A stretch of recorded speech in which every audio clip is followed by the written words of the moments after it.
Y bueno, pues a raíz justamente de esta goleada, pues por supuesto viene a la mente derrotas significativas, estrepitosas de parte de la selección mexicana. En el momento en el que yo estaba viendo el partido, luego se me vino a la mente la goleada que sufrió en el 78, ¿no? Contra Alemania, en ese 6-0. Justamente que sufrieron con esta camiseta, y sobre todo por la anécdota de los porteros, ¿no? Pedro Soto y Pilar Reyes, que bueno, tú la me cuentas mejor. Si nos vamos en orden cronológico, porque digo, creo que son varias derrotas, pero creo que tienen circunstancias muy precisas cada una. Tenemos, yo creo que primero la de Ámsterdam, ¿no? Pero ese sí, de manera cronológica, sí. ¿No está por ahí alguna imagen o el video?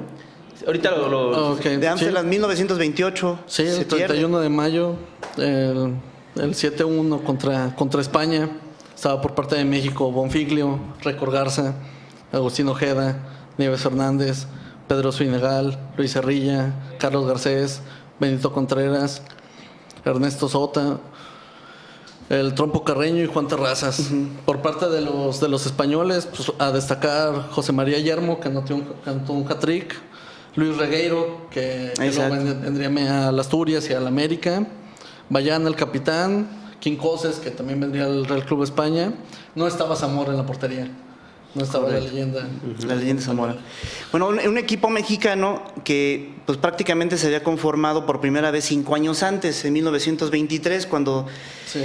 Igual, el nacimiento de la selección mexicana es en 1923, en un serial de 3 partidos, me parece, contra Guatemala. Una invitación del embajador y prácticamente era el equipo, el América, que era el único equipo en ese instante, en el DF, conformado por puros mexicanos. Y se reforzó con algunas figuras del Atlante, que era el otro equipo que estaba ahí, con Trompito Carreño, creo que es el más representativo.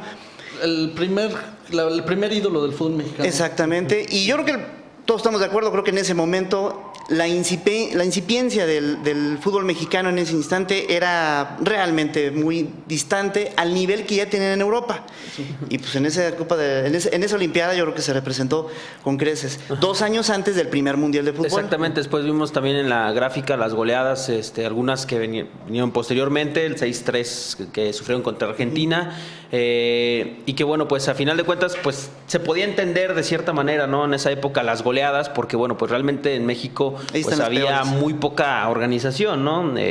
Todavía pues está esa polémica de cuándo empezó el profesionalismo en México, pero bueno, desde esas épocas ya había cierta organización del fútbol, pero no era la idónea, ¿no? Son los partidos donde hemos recibido mínimo 5 goles. Exactamente. Los partidos son de carácter amistoso, olimpiadas, mundiales. Tal vez los más recordados, por supuesto, los 2 de los mundiales, de Uruguay 30, de Suiza 54 contra Brasil, y esta que bueno, pues a lo mejor... derecho vienen los porteros, exactamente. Sí. Y esta es la mayor goleada, ¿no? La del amistoso en el 61 contra Inglaterra, que fue el 8-0, en el cual Faltan dos. Falta la de 1949, 7-1 contra el Real Madrid, y el 20 de junio del 78, del 28 contra Colonia, el FC Colonia de Alemania. Así es. Pues yo creo fueron contra clubes, ¿no? Estos partidos, sí. Incluso la FIFA, bueno, pues no los determina como partidos sanos, son amistosos. Pero digamos, partidos contra selecciones, denominadas selecciones A, pues es la mayor, ¿no? Inglaterra 8-0. Sí. Así es. Que bueno, pues aquí hay algunas imágenes. Este es de una Cine Noticias que hacían en ese momento. Así viajaban las noticias en aquel instante. Y ese es una nota... Tardaban días, ¿no? Realizada... para las salas inglesas, prácticamente. Fue en Wembley, la primera vez que México pisó un estadio de Wembley. Pero esto yo creo que hay que platicarlo muy bien. Está lleno de anécdotas alrededor. Sí, claro. Le antecedía un partido contra la misma Inglaterra en 1959 en Ciudad Universitaria. El 24 de mayo del 59, sí, en Ciudad Universitaria. Un equipo dirigido por Fernando Marcos, que dirigió alrededor de 12 partidos, no perdió uno solo. Fernando Marcos, un reconocido cronista, abogado, cineasta, poeta. En el fútbol fue todo, fue jugador, fue técnico, fue árbitro. Yo creo que recoge balones también en algún momento pudo haber sido en su juventud. Y pues bueno, él dejó la selección, un proyecto muy, muy concreto, algo similar a lo que pasó con el Tuca Ferretti. Fernando Marcos no cobraba un solo peso por dirigir ese equipo, y entonces en ese año pues hizo una gira de partidos donde prácticamente mostró un fútbol bastante solvente, y que no se metió en problemas precisamente como Osorio lo hizo, de experimentar. ponía a cada jugador en la posición que mejor desarrollaba. Yo creo que eso es lo que hay que destacar en estos pasajes históricos. Para empezar, a diferencia del 59 a este que estamos viendo en video del 61, el portero era Carvajal en el 59. Nacho Treyes, en el 61, ¿no? En el Nacho Treyes opta por Toño Mota. Antonio Mota, el Piolín. El Piolín Mota. Yo creo que es uno de los temas a resaltar. Y era una generación mexicana que estaba prácticamente cimentada en las Chivas Rayadas del Guadalajara, ¿no? Sí. El Sí, que en esa campeonísimo. época ganaron 7 títulos. Exacto. 7 títulos. Y hacen un corte de caja. En el 1958 Nacho Treyes ya estaba como entrenador, no como director técnico, asistiendo a Antonio López Herranz. Pero en ese paréntesis de decidir quién se haría cargo de los destinos de la selección, Fernando Marcos entra con esta, y después prácticamente los federativos, como era un tipo que no se dejaba mangonear, pues lo cesan. Entra Ignacio Treyes. Ignacio Treyes entra con una nueva idea futbolística, un proyecto nuevo, pero prácticamente era la misma generación, muy pocos cambios. Quizás por ahí algunas inclusiones del Club América, algunas del Zacatepec incluso que integró Nacho Treyes ya para 1961. Pagan la visita y entonces son masacrados por Inglaterra 8 goles por 0.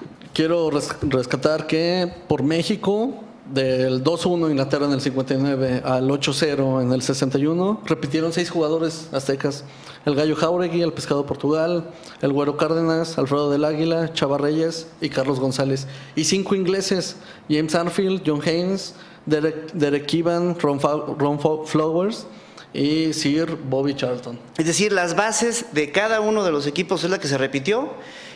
También para el Mundial de 1966.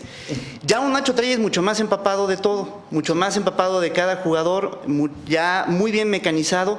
Y además ahí, ojo, esto es importante, en 1966, si bien buscó variantes en la defensa y en la estructura de la formación del equipo, respetó muy bien el papel que tenía cada uno.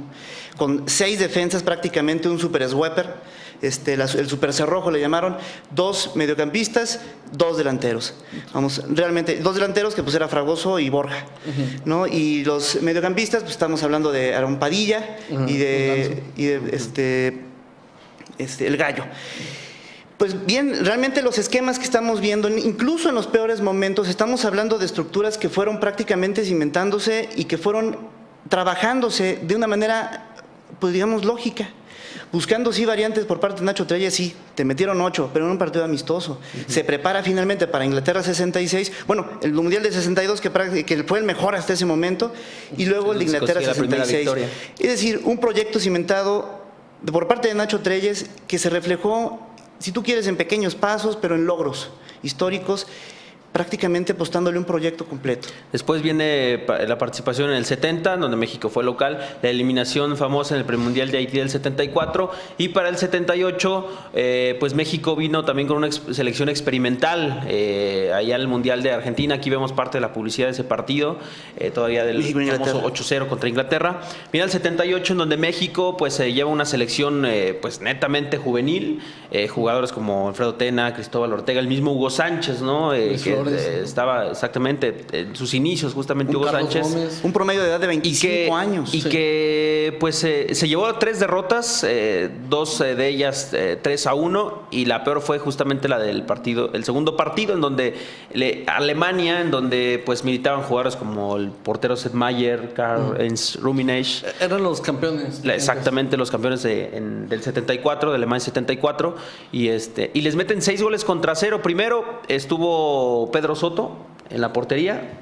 Era Pilar. Primero Pilar, sí. Pierden 3-1. Después juega cerca de 40 minutos contra Alemania, le meten 3 goles, cierra el partido Pedro Soto por una pues, supuesta lesión, ¿no? Pero también era se lesionó contra Rumania, un choque contra Rumania. Y Pedro Soto recibe otros 3, sí. Y después contra Túnez otros 3, ¿no? Es decir, se recibieron 12 goles, 6 y 6, y que bueno, pues, Pedro Soto y Pilar Reyes. Exactamente, viene esa anécdota, ¿no, Carlos? En donde, bueno, pues cuando van a visitar a Pilar Reyes al hospital, pues llega Pedro Soto y le dice, ¿cómo quedaron? Le pregunta Pilar, y Pedro Soto dice, empatamos. Ah, caray, si vamos 3-0, ¿no? Pues, a ti te metieron 3 y a mí 3, ¿no? Sí. Buenísimo. Fíjense nada más ustedes como aquí otra vez nos volvemos a topar con este asunto de variantes y rotaciones y etcétera.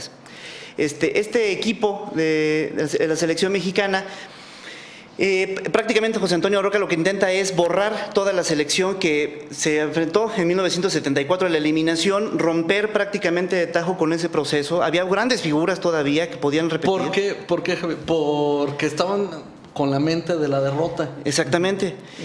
Bueno, yo diría, en todo caso, bueno, el obligado a que se les olvide y el que tiene que trabajar esa parte es el mismo entrenador, ¿no? Sí. Es el que tiene que... Pero bueno, él no se quiso meter en esa bronca, renueva completamente la selección con jóvenes figuras que venían... Venía de un subcampeonato, exactamente, ¿no? En el Mundial Sub-20. El de Túnez, donde pues, ahí salieron a relucir precisamente Hugo Sánchez, Leonardo Cuellar, el Gonini Vázquez Ayala, Víctor Rangel, Nacho Flores. Bueno, esa selección mexicana llega con estos bríos y además llega con excesiva publicidad. Fíjense nada más, sí. Si les parece coincidencia, pues es culpa de la realidad, porque resulta que los mismos jugadores que tuvieron esa experiencia en la eliminatoria mundialista, en el premundial, son inflados de una manera impresionante. Incluso hablan los cronistas de la época que fue la primera vez que en México, que la selección mexicana era invadida por contratos publicitarios que empezaban a ser causa de conflictos internos dentro de la selección. Se peleaba ya Leonardo con Hugo Sánchez acaparaba ciertos reflectores, los otros también querían tener contratos, en fin. Y llega a este mundial con un planteamiento de marcación hombre a hombre, José Antonio Roca, un sistema que nunca había sido ocupado por una selección mexicana, lo que era la marcación hombre a hombre, de tal suerte que los delanteros como Hugo Sánchez tenían que terminar de defensas marcando a su similar. Y eso pues finalmente cae en un ánimo inconmensurable, un desánimo tremendo que culminó en esta derrota con Alemania 6-0, es la eliminación de la selección mexicana en ese mundial, sí. Y es el peor papel que se ha hecho en la historia. No, y aparte, es que todos fuimos parte de la culpa de esa participación de México, la soberbia, el exceso de soberbia. Exacto. El famoso, empatamos con Polonia, le ganamos a Túnez y perdemos con Alemania.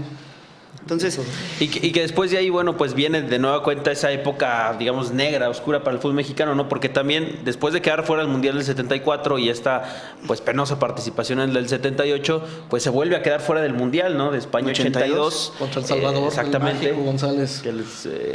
Que bueno, el Mundial de Haití fue 4-0 contra Trinidad y Tobago, ¿no? También una de las goleadas, y sobre todo ante qué selección, o sea, ahora los trinitarios no tienen una organización sólida, pues imagínense en el 77, ¿no? Y que bueno, después pues ya digamos fue el cierre como de esa década oscura del fútbol mexicano, ¿no? En donde pues de plano no dieron una. Sí, en el 81 saca El Salvador, pero nos salvamos pudimos haber sido nosotros el claro, del 10-1 que recibió El Salvador contra Hungría. Contra Hungría. Y pues bueno, realmente yo creo que eso es lo que hay que resaltar, las similitudes que hay de cada época. No es lo mismo perder como lo hizo Nacho Treyes en un partido amistoso 8-0 jugando en Wembley contra Inglaterra. No es lo mismo en ese momento hacer experimentos que hacerlos en plena Copa del Mundo o hacerlos en plena Copa América. Yo creo que esas son las lecciones que tiene la historia. Ojo, estos dos ejemplos son con entrenadores mexicanos, para aquellos que culpan también el hecho de que hay entrenadores mexicanos que en este momento dicen, los que dicen que saben, que están muy alegres con lo que pasó con Osorio, porque entonces ya empiezan a apuntarse, como quien dice, empiezan a sopilotearle el puesto a Juan Pero Carlos qué manera Osorio. de jugar los alemanes de esa época, ¿no? Por algo eran los campeones vigentes, la velocidad y la fuerza que tenían los alemanes. Pero bueno, ahí justamente esas son las goleadas históricas de la selección mexicana. Me parece que pues, por las circunstancias actuales no deja de ser un accidente, pero sí, un accidente con ciertas bases, ¿no? Que hay que justamente trabajar. Como lo comentabas, Carlos, Chile fue mejor, pero no es mejor como para ganarle 7-0, ¿no? Es mejor. Exactamente, entonces... Si te parece, Luis, pues yo creo que antes de irnos hay una frase que viene muy bien a colación, la escogimos y ya estábamos ahí escudriñando en la historia. Hay una frase de Fernando Marcos que si podemos ponerla en pantalla. Sí. El último gramo de vergüenza, si es que alguna vez la tuvieron, debió habérseles consumido como la última gota de lluvia bajo los rayos candentes de un sol veraniego. La frase de Fernando Marcos, el 11 de mayo de 1961, después de esa derrota 8-0, pues prácticamente regresándole el recado a todos aquellos que en algún momento lo criticaron por no tener esas variantes, por no llevar a que los federativos le pedían que llevara, por tener resultados correctos dentro de un proceso serio, ¿sí? Es que muchos Frente a criticaron una incluso la derrota victoria estrepitosa. contra Inglaterra. Decían, es que ya no son muy chavos los jóvenes ingleses. Ya estaba ¿Quiénes son? están a punto de retirarse, Sí. muchas excusas. Muchas excusas. Bueno, pues sí, Viene sí. el 8-0 y esta frase. Si Fernando Marcos viviera, seguramente se aventaría otra frase de este La misma, tipo, la ¿no? volvería Sí, a repetir. Bueno, sí, así como era, prácticamente muy, Sacaba muy, una nueva. muy literario, muy, vamos, Muy culto.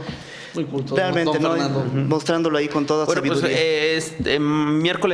martes y miércoles, mejor dicho, se realizan las semifinales de la Copa América, Estados Unidos contra Argentina y también Colombia contra Chile. Contra Chile, justamente. Ya se te olvide. Colombia contra Chile son los equipos que disputarán las semifinales y bueno, de aquí saldrá el campeón, en donde bueno, pues todos tienen oportunidades, ¿no? Colombia y Chile únicamente han sido campeones una vez en Copa América.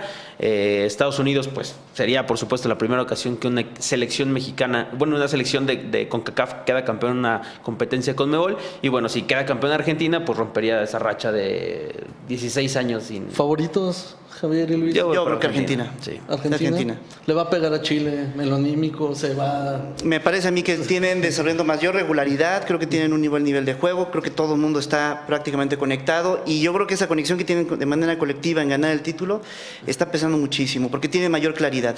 Chile quizás al inicio no, pero me parece que Voy Argentina... Colombia. Grábenlo, Colombia. voy Colombia. Colombia sería extraordinario, ¿eh? Si yo de También, creer de sí, alguien, sí. yo creo que Colombia. Bueno, pues ahí está y nos vemos la próxima semana para ver pues quién quedó campeón de la Copa América Centenario. Hasta aquí llegamos con el programa de Zona Franca el día de hoy. A nombre de Arnoldo Cuellar y de todos los colaboradores, te agradecemos su presencia y nos vemos mañana.